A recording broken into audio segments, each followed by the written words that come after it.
తదుపరి రాశి కుంభరాశి.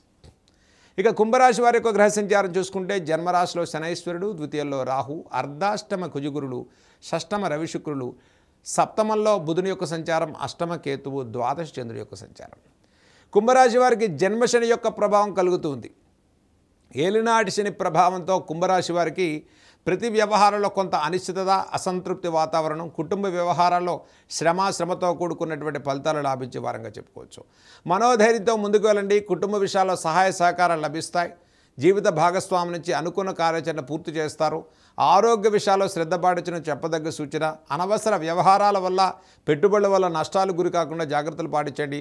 ద్వితీయ రాహు సంచారం వల్ల ఆర్థిక నష్టాలు గురవకుండా శ్రద్ధ తీసుకోవడం కుంభరాశి వారికి చెప్పదగ్గ సూచన.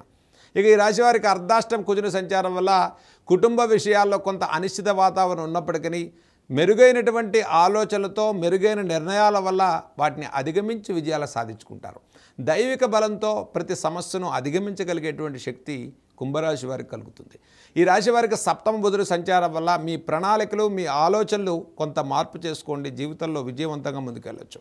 ద్వితీయ రాహు సంచారం వల్ల అనవసర వ్యవహారాలు చర్చించడం వల్ల, అనవసర చర్చల వల్ల మనకు మనసుకు అసంతృప్తి, అపవాద అవమానాలు గురి కాకుండా శ్రద్ధ తీసుకోవడం కుంభరాశి వారికి చెప్పదగ్గ సూచన.